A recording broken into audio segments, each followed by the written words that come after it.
I understand. If you insist so strongly, I'll follow your advice. I initially agreed with my father's plan. He knew I had struggled with a gold digger in the past and was worried I might suffer the same pain again. Following my father's advice, I decided to tell my husband the truth in a year. In the meantime, I chose to work as a mere clerical worker. With this background, I, Rose, and Kevin submitted our marriage registration. A year has passed since we got married. I still haven't revealed the truth to him. The reason is clear. He's no longer the warm person he used to be. His attitude became cold immediately after our marriage. When he comes home from work, he immediately gets upset and complains about the dinner I prepare. Cheese omelet for dinner tonight? Such a childish dish. Can't you think of something else? But Kevin, you used to love cheese omelets, right? I've been making them for a long time. Don't argue. Your cooking always lacks variety. In addition to the main dish and soup, prepare at least 5 side dishes. 5 dishes? That's too many. I work too, and that's difficult. Huh? Do as I say. You married me, you should obey. I'm sorry. His warm attitude from the early days disappeared, and his smile became as cold as ice. At that time, I thought he was just in a bad mood, but his behavior gradually worsened. 6 months into our marriage, he had completely taken over our home. From specific meal requests to how to fold laundry and clean, he continuously complained about all household chores. If I even slightly objected, he would yell at me furiously.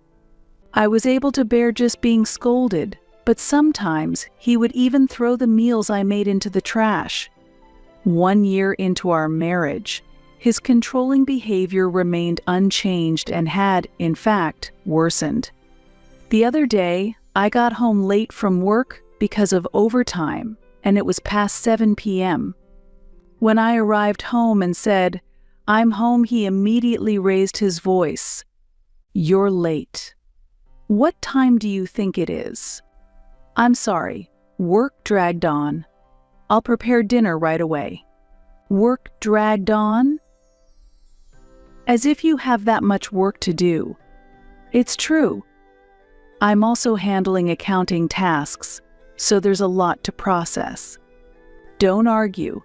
It's unthinkable for a woman to come home later than her husband. If you're late again, I'll make you quit your job.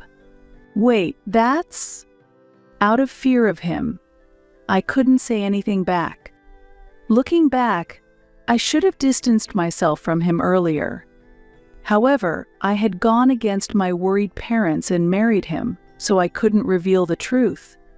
With a single-minded desire not to upset my parents, I endured silently. That day, during a break at work, my father called me into the reception room. Since I also assist my father with his work, I often visit the reception room. As I entered the room, my father was already there. "Is something wrong?" To my question, my father replied cheerily, "It's been a year since you married Kevin. As promised, I think it's time you told him the truth." "Ah, I remember that promise." "What's wrong? Aren't you happy? Didn't you say he's not after the money?" "That's true, but it's just that now." With a wry smile, my father lightly patted my shoulder and advised me, "Are you having trouble with Kevin? Well, you're both still young, and it's early in your marriage, so these things happen. It's not a fight. Don't worry. Your mother and I used to argue a lot too. But as you can see, we're happily living together now. You'll be fine too, Rose." "Yes, maybe you're right, Dad." "Huh? Is there something else bothering you?" "No, it's okay. I just might want to talk about it after some time has passed." "Ha ha ha. Don't be so down. marital disputes are common. My father seemed to think that the troubles between us were just minor spats. To avoid worrying my parents, I have never discussed my husband's issues with them. This has led my father to mistakenly believe that we are doing well. Come on, make up with Kevin soon. With those words, he left the room. Left alone, I felt a deep pain in my heart from emotions I couldn't suppress. I had married Kevin despite the concerns my parents had. I could never tell my father about the rough relationship with Kevin. However, if I don't say something, misunderstandings might arise. I need to somehow maintain my relationship with my husband so as not to raise any suspicions with my father. And if possible, I want to improve our relationship. That night, aiming for an important conversation with my husband, I left work on time and waited for him to come home. As soon as dinner was ready, he returned home. I immediately brought up the important matter. Kevin, there's something I need to talk about. Huh? I'm tired, though. There's something I need you to listen to. We are a couple, right? I want us to have a more enjoyable and equal daily life together. Equal?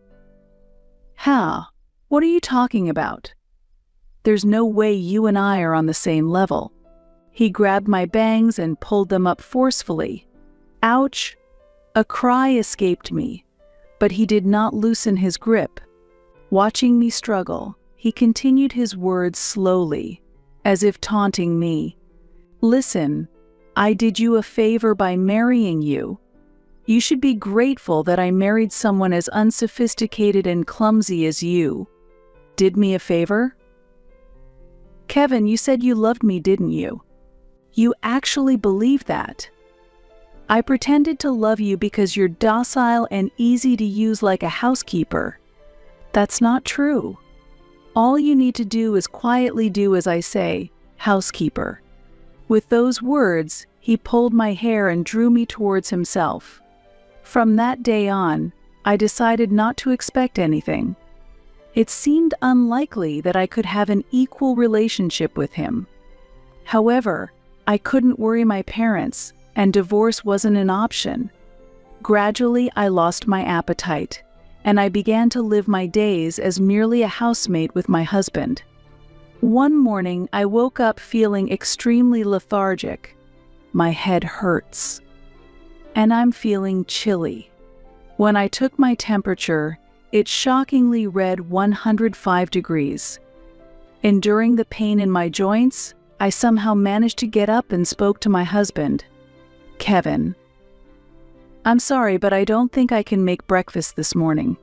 What? Why not? I have a fever of 105 degrees. It's too painful to move. Can I just rest today? He sighed loudly and then shouted angrily. Unacceptable to skip work just because of a fever. Get to work now. You're useless. Please forgive me. I really feel terrible. Shut up. What an excuse. A housekeeper defying her master. Please, just let me rest today. Please. He clicked his tongue and harshly slammed the door as he left the room. At that moment, I noticed my hands were trembling and my body was freezing. I clearly understood how much I was being driven into a corner. If this continues, I will likely break down both mentally and physically. Both my mind and body will break down if I don't do something about it. I need to take action somehow, but I can't think of a specific way to do it. I tried to search for solutions, but the dizziness from the fever made it hard to concentrate, and my thoughts were scattered. Perhaps due to the prolonged state of tension, I fell back asleep without even realizing it. Hours later, I was startled awake by my husband's loud voice. Hey, how long are you going to sleep? You're so useless. Kevin. It was already dark outside. Although the fever had slightly subsided, my body still felt weak and my head ached. Yet he didn't hide his anger and took it out on me. "How many times do I have to tell you? Why are you still sleeping?" "Tell me what?" "I emailed you to prepare drinks and snacks because my boss is coming over." "Wait, you know I was feeling unwell today, right? Why would you bring over your boss then?" "I thought we'd have a drink at home." "It's for my career advancement. Get up and get things ready right now." "No, I can't. I'm still in my pajamas and I'm not feeling well." "Shut up. Hurry up."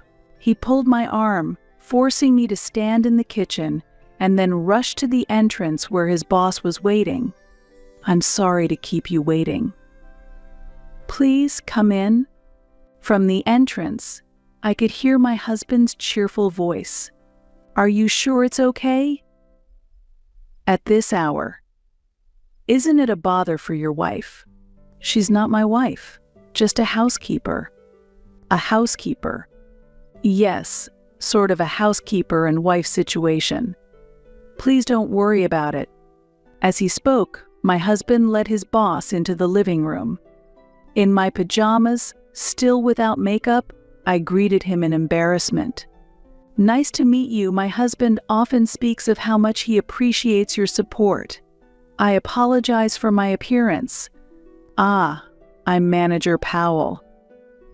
Sorry for dropping by unexpectedly." "Please don't worry about it.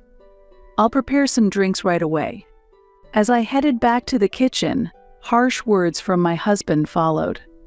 "Come on, start cooking already. You're really useless." "I'm sorry, please wait a moment." "If you have time to talk, you should be moving your hands. I specifically invited the manager, so don't embarrass me." "I'm really sorry." "I apologize, Mr. Powell. The housekeeper here is truly hopeless." The manager sat silently, looking uncomfortable. As I carried the drinks and snacks, my husband continued to complain. The moment my husband went to the restroom, Mr. Powell, the manager, spoke to me.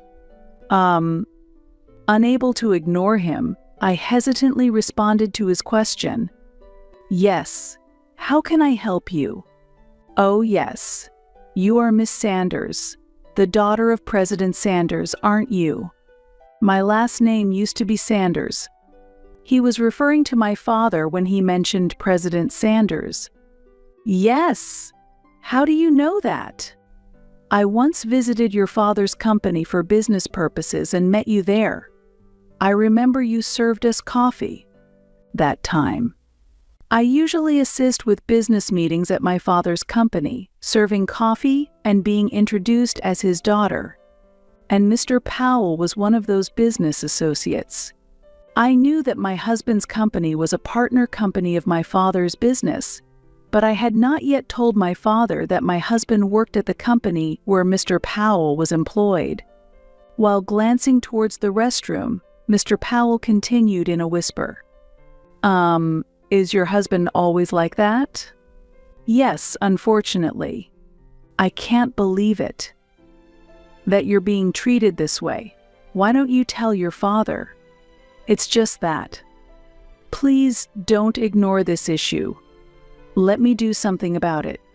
After saying that, Mr. Powell looked at me intently, then quickly gathered his belongings and left the scene. At that moment, I felt as if a long-standing burden had been lifted. It was as if someone had appeared who was on my side, giving me a sense of relief. Meanwhile, when my husband returned from the bathroom, he couldn't hide his surprise that Mr. Powell had left.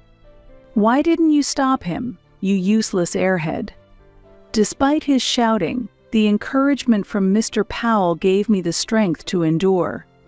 A few days later, I was summoned by my father and went to the company's reception room.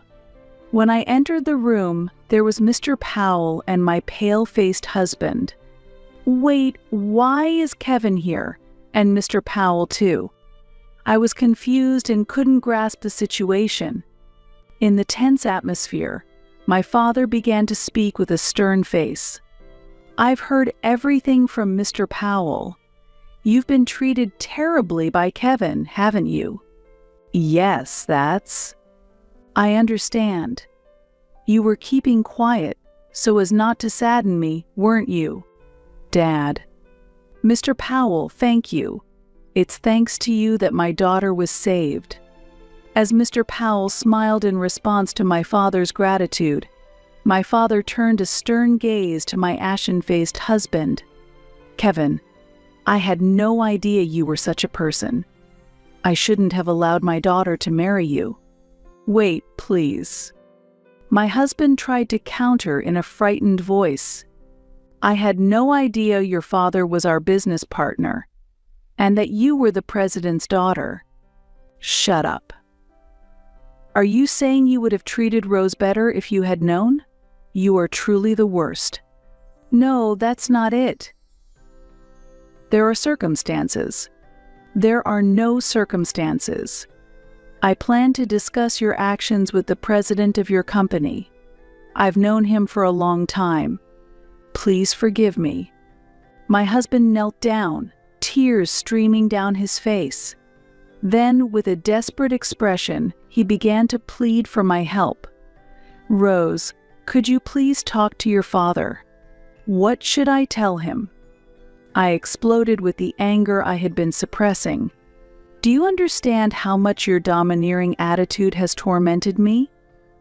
I've endured and tried to improve our relationship, but you've ruined everything. You treat me like a housekeeper, hurling terrible words. Can you comprehend the humiliation I've felt?" "Wait, Rose. Please forgive me. Be quiet. Never mention my name so casually again. No matter how much you apologize, I can never forgive your past actions. Whatever difficulties you face in the future will not affect me at all. It's entirely your own doing. Understanding this, never show your face to me again. Please don't appear in front of me ever again," I declared firmly. In that moment of exploding anger, my husband crumbled, weeping and engulfed in deep sorrow. Mr. Powell firmly grasped my husband's arm, apologized, and quietly left the reception room. This was the catalyst for our decision to divorce. After my father explained the whole situation in detail to Kevin's employer, Kevin lost his job. Kevin had a history of poor attitude at work, and this behavior directly contributed to his dismissal. The firing was entirely justified, so he received no severance pay. After the divorce, he moved back to his parents' home, but having been fully informed of all circumstances, he was ostracized by his family. Currently, he is working long hours in a factory with live-in accommodations, leading a very harsh life. Because he also has to pay alimony to me, his financial situation is even more strained. As for me, I have moved back to my parents' home after the divorce. There I am putting all my efforts into settling my mind and rebuilding my life. While focusing on work, I have significantly recovered mentally. I keep in regular contact with Mr. Powell, and we maintain a supportive and good relationship. I haven't thought specifically about remarriage yet, but in the future, I hope to build a new family with a partner as understanding as Mr. Powell. When that time comes, I will be ready to create a positive chapter life.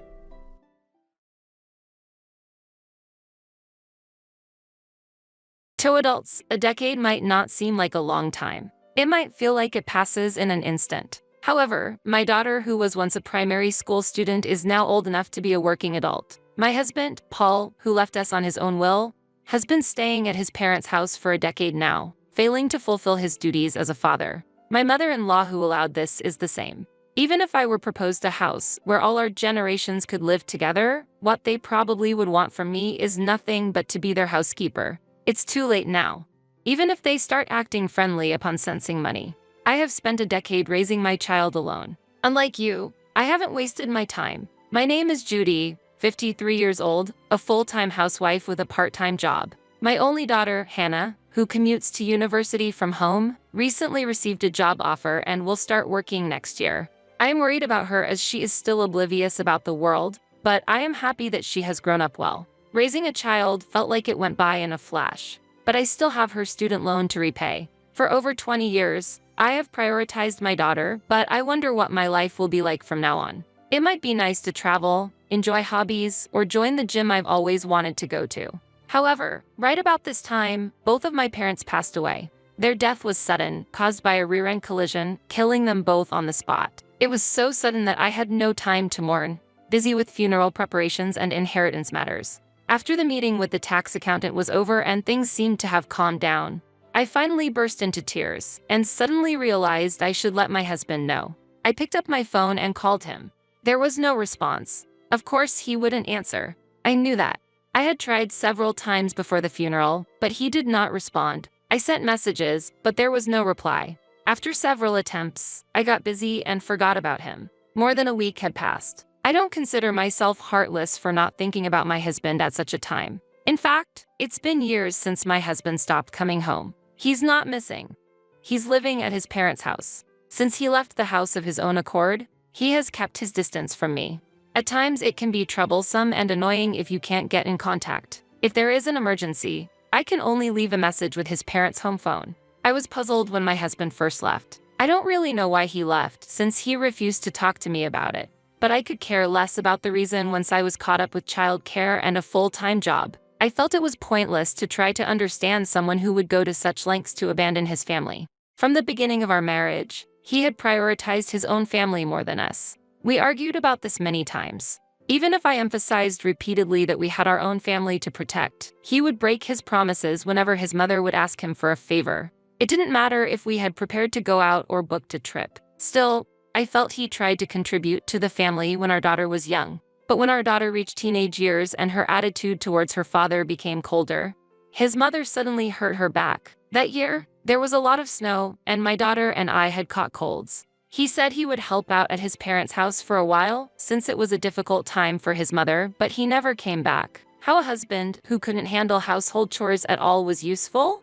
I don't know, but my mother-in-law kept him there, saying it was okay for him to stay as long as he liked, pampering him. The overprotective and overly interfering mother-in-law was spoiling her grown-up son. As a result, my husband couldn't escape the luxury of living at his parents' home. To my mother-in-law, I was the bad daughter-in-law who stole her precious son. Their behavior truly was unreasonable and unbearable. Since I had no choice, I contacted my husband's parents' house. The one who picked up the phone, however, was my mother-in-law. "Hello, Mother, it's Judy. Is Paul there? I can't get in touch with him. What's wrong? I need to speak to him. Can you put him on the line, please? What do you need to talk to him about? I'll let him know." This was the usual exchange. Because of this, I haven't had a direct conversation with my husband in years. Actually, my parents have passed away. What? Considering the current situation? We held the funeral with only close family and friends. Why didn't you tell me such an important thing immediately? I tried several times. I can't believe this. How could you lack such common sense? I had no idea what she was talking about. What exactly does she mean by common sense? Outrageous. Why would you wait to tell me until after the funeral is over? That's why you're. By the way, what will you do with your parents' house? We're gathering as a family this weekend to sort things out. Then, my mother-in-law paused for a moment and said, "The big house." Yes, it might take some time since the house is huge. I see. My mother-in-law laughed ominously. Do you have something to say? No, not at all. It's nothing. Is that so? Then I'll excuse myself. After hanging up, my daughter Hannah looked at me with concern. Are you okay? You look upset. There's no need to force yourself to contact grandma or dad. You're too diligent, Mom. My daughter said with worry. It's not that simple. You have way too much sense of obligation, Mom. Hearing my daughter's concern, I responded, I just don't want to be thought of as unreasonable. Inside, I was raging with anger. I even thought it might be better to just cut ties with them. However, to my daughter, he still is her one and only father. It wasn't that easy to sever ties with them. The weekend arrived, and me and my daughter went to my family home. My siblings took care of the cleanup, and everyone played their roles, progressing steadily. Clearing out a house that no one has lived in was harder than I had imagined. We decided to leave the larger furniture and appliances to a professional service. All of a sudden, I received a call from my mother-in-law. It was rare for her to contact me. "Judy, how's the cleanup going? Is everything all right?" My mother-in-law asked cheerfully. It's as if she had some good news. She continued, "Actually, I'm busy with something urgent right now and won't be able to make it today. Sorry for that." I didn't expect her to come over to help anyways. We've barely seen each other since my husband left, so why would she suddenly say such a thing? I don't think she knows the location of my family home either. It's okay. Please don't worry about it. Don't be shy. We're family, so it's natural to help each other out. Is this some strange twist of fate? Normally self-centered, my mother-in-law seemed to show some sort of understanding for the situation. I decided to genuinely accept her feelings. By the way, when you said you're tidying up the house, you mean sorting through belongings, right? Yes, there are so many things, and it's quite a hassle, right? It must be difficult to be surrounded by so many things. Yes, especially with dresses and artworks. It's really challenging when there are items that we don't know what to do with them. I see. That sounds wonderful. I started to feel cold as I caught a glimpse of my mother-in-law's true intentions. I was a fool to think she was genuinely concerned. How could she possibly have been concerned with not being able to help? Is that all you wanted to discuss? Actually, I was genuinely curious as to how much your parents left you behind. What? Well, it's my turn next, after all. I just wanted to know, merely for reference. That varies from one family to another. Well, yes, but it wouldn't hurt to tell me a little, would it? I couldn't contain my irritation. During the 10 years we haven't met, did my mother-in-law grow old and become more audacious and greedy? My parents had instructed in their will that the inheritance be divided equally among us siblings. Needless to say, my mother-in-law has no right to interfere. Let's make this clear. The inheritance will be divided into 3, so it has nothing to do with you, mother. What? I'm busy right now, so I'll excuse myself. With that, I ended the call. Her attitude was extremely rude. My parents had passed away, and she didn't offer condolences, only inquired about the inheritance. Then, my daughter, who had been tidying up another room, came over. Was that grandma on the phone? Yes, it was. What happened? Nothing for you to worry about. I replied with a wry smile, and my daughter looked slightly displeased. I'm an adult now, you know. Stop treating me like a child. I hadn't meant it that way, but her assertive response surprised me a bit. Indeed, she is now of an age to be treated as a full-fledged adult. I felt a mix of happiness and an indescribable sense of loneliness. Mom, I know what's going on. What do you mean? If my guess is right, I want you to make one promise. A promise? What kind? That's when I made a special promise with my daughter. A week passed, the house cleanup was nearly finished, and I was thinking of returning to work when the doorbell rang. Thinking it was the delivery guy, I opened the door to an annoying long time no see. I should have checked first. If I had known, I wouldn't have opened the door. There stood my mother-in-law and... Who was that next to her? A loose, unshapely figure with thin hair fluttering in the breeze. Was this middle-aged man, wearing a stretched-out sweatshirt looking filthy, really my spouse, Paul? I stared in disbelief at first and said, "You've got the wrong address." As I was about to close the door, my mother-in-law said, "Don't joke around, Judy." Breaking the silence and visiting without any prior announcement. What did these two want? And most of all, why was my mother-in-law in such high spirits? Despite never allowing any space between her and her beloved son, my mother-in-law breezed past me and entered the room with confidence. Wait, mother. My husband followed her in, entering my property without asking. Maybe he didn't need permission since it was his home too. But the 10-year gap had practically made him a stranger to me. And I certainly didn't want to welcome this unsightly man into my home. I have a surprise for you, Judy. I thought you'd be pleased, my mother-in-law cheerily said. My husband sat down next to my mother-in-law. Oh, I'd like some coffee, please. Paul, how about you? I'll have tea. Judy, please bring us some. I couldn't stand not just my mother-in-law's behavior, but my husband's as well. How can a man who left home without a word, spent 10 years at his parents' house, sending only a small amount for living expenses, and never contacting us, now demand tea as if nothing happened? Why should I serve you tea? Even if I were to oblige, there are things that should be said first. Although I was screaming in my mind, I maintained my composure and asked, "What's the occasion? What's wrong, Judy? Please make it quick." What? This is how you treat us after we've come all this way? If you have no business here, please leave. What a rude daughter-in-law. I see no reason why I should show manners to someone who appears out of nowhere after 10 years, following their own whims. I decided to remain calm. At that moment, my daughter came down from the second floor. Hannah, it's been so long. Grandma, my daughter's eyes widened in surprise. Even my husband seemed taken aback by her reaction. Hannah, you've grown so much. Who are you? It seemed she didn't recognize the man next to her grandmother as her father. Understandably so, since the last time they saw each other was when she was in elementary school. What do you mean? It's me, Dad. Wait, Dad? Oh, Hannah, I can understand. It's hard to accept that this slightly overweight, balding middle-aged man is your father. To you, he's nothing but a stranger. Hannah, sit down here, her father instructed, pointing to the seat next to him. My daughter stepped back, visibly uncomfortable. No, absolutely not. Why not? I have a unique condition that makes me ill if I don't stand. Don't worry about it. I felt sorry for my daughter to suddenly have such a health issue. Take a look at this, my mother-in-law suggested. She pulled out architectural plans from an envelope she brought, featuring the logo of a renowned architectural firm. The floor plan showed enough rooms for 4 families to live comfortably, a rooftop garden plan, and sketches of a palace-like exterior. A catalog for luxury cars was subtly included as well. How do you like it? What is this? We planned our ideal home. Isn't it wonderful? My mother-in-law sought agreement, but I was wondering how I should respond. The kitchen and utilities can be chosen as you like, Judy. What do you mean? No need to be shy. It's your right to decide since you'll be the one using it. Using it? What do you mean? I recently realized we should live together as a family, and since we just happened to get some money on our hands. What timing, don't you agree? That is. I don't know the specifics, but how does that involve me?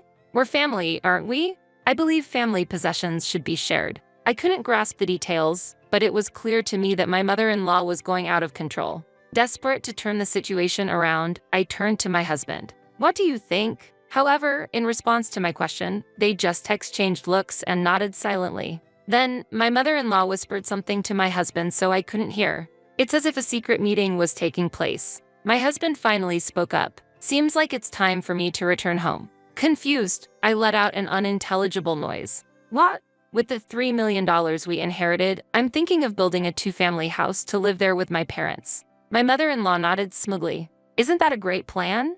Hearing this, my daughter couldn't hold back and exclaimed, "Did you hear that?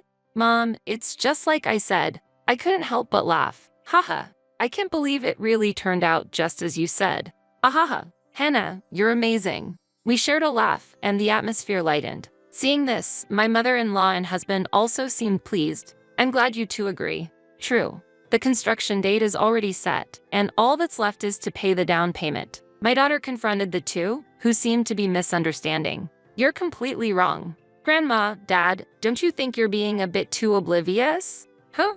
Even if you say you want to live together, I absolutely refuse to take care of the two of you who have troubled Mom for years. Surprised, my mother-in-law exclaimed, What? Mom, I won the bet, so keep your promise. My daughter said energetically. All right, I responded. Hearing our conversation, my mother-in-law asked, What do you mean? What promise? Grandma, it seems like you can't tell the difference between what belongs to others and what belongs to you. So we bet on whether or not Grandma was after the inheritance. Ha, what does that mean? If you could tell the difference, you would long have told Dad to go back. You would have told him to go back to his own home. But you yourself said that families should be together. I wonder whether you know what place was the right place to live, yours or ours? It was my husband that raised his voice next. Truth is, I left this house because of you two. My daughter and I looked at each other. We couldn't understand what he was saying. I would have forgiven you immediately if you had just apologized. I was waiting for just one word from you both. Wait, you lost me. What do you mean? You told me to leave, Judy. I simply couldn't recall. There's no way. I have no memory of telling my husband to leave. Have you really forgotten? That cold, snowy night. When I came home tired from work, you told me to leave the house. That night when it was snowing? Trying to remember, a faint memory came back. That day, despite Hannah and me being bedridden with a cold, you came home without buying anything and asked, What's for dinner? So, I just asked you to dine out, to hold on to such a trivial thing for years. It felt like all the strength drained out of me. How stupid. Was that really what happened? Yes, that's why I'm confused. Even so, why did you leave it like that? it's your fault. I tried to contact you many times. You and your mother as well. My mother-in-law smirked with a hint of guilt for not relaying the messages. Apologize and I'll forgive everything. Wait, I should apologize. Let's forget about the past and start anew. Let's reconcile as a family. Hearing this, my daughter couldn't contain her laughter. Dad, didn't you know? Know what? Mom has been preparing for divorce for 5 years. What? The promise with my daughter was to get divorced. If my mother-in-law was acting out of greed for the inheritance, it was a sign of endless troubles ahead, prompting me to make my own decision, including her wish for me to carve out my own future. Having her support, I truly felt relieved. It was like shedding a heavy burden off my shoulders that I've been carrying for years. Don't joke around. Do you think you can just submit a divorce application unilaterally? Calmly, I retorted to my husband's anger. Long-term no contact and separation are sufficient grounds for divorce. What does that mean? Didn't you know? I thought I was fulfilling my duties as a father by sending money. In reality, the amount was way too insignificant. Do you think children can be raised on money alone? How can you say you've fulfilled your role as a father after neglecting your family for 10 years? A mother is supposed to take care of the kids. There was no point in talking to such a person. No need to try and understand each other. Yes, I raised her by myself. And indeed, we didn't need you. Work, school events, pickups, preparing lunchboxes. Looking back, it was indeed challenging. Even when I was sick, the husband I should have been able to rely on was absent. Your presence was and will be unnecessary. What? Let's end this. I'll submit the divorce papers. Wait, are you serious? What are you planning to do from now on? Judy, please help. What should me and Paul do when we get older? My mother-in-law pleaded, trembling with fear. You're essentially saying Hannah and I should be your helpers or caregiving staff. No, that's not what I don't know what to tell you. Unless I have something I'm indebted to you. What about the $3 million inheritance? Let's use it more effectively. Where did these $3 million come from? If divided among siblings, it implies there was a $9 million inheritance. There couldn't possibly be such a large sum. Indeed, my family home looked impressive, but it was old and of no special value. And most of the wealth was spent by my financially careless parents. $3 million, $3 million. Could it be a misunderstanding of dividing into 3? What? There wasn't such a large sum of inheritance in the first place. What? Even if there were, I would never build a house for us to live together. I declare this firmly in front of my bewildered mother-in-law and tearful husband. Judy, are you really going to leave me behind? Despite the middle-aged man's tears pleading for forgiveness, my decision remained unchanged. Continue living at your beloved parents' home as you wish. Goodbye. 3 months had passed since then. The ceaseless demands for reconciliation from my ex-spouse were borderline stalking. The lengthy messages containing grievances sent over 20 times a day obviously went unread. If he persisted in his intrusive behavior, I hinted I would be taking legal action. I saved the threatening emails as evidence for potential future use, and upon learning this, he backed down. The divorce papers were finally filled out and processed without issue. Thinking about it, my ex-husband and mother-in-law lacked imagination. They failed to empathize with others and only thought about their own future, succumbing to immediate pleasures and selfish living, which inevitably lead to regret. The idea that someone else should take care of them was naive. It's a pitiful sight, considering even my daughter is striving to become independent. Speaking of which, after getting a job, my daughter plans to move out and live alone. It was my suggestion. Though I'll be lonely, it will be a great experience for her. Understanding the value of money, time, and family requires actual experience. Since she'll live nearby, it's not like she'll be left to struggle on her own. I'm always ready to support her and wish for her to grow into a responsible adult. As for myself, I've been offered a full-time position at the company where I was working part-time. After the task of raising a child somehow came to an end, they strongly recommended it. I'm very grateful for the opportunity to become a full-time employee following the divorce. I'm currently diligently studying to get a certificate. I'm excited about this new journey. When I shared the news with my daughter, she said, "Mom, you're like a new employee, just like me," and we laughed together. Time flows equally for everyone, but how we spend those 10 years varies. There will be enjoyable times and moments when things don't go as planned. Maybe after another 10 years, some conclusions will be reached. I plan to live freely, like my daughter wished for me. I hope you do the same.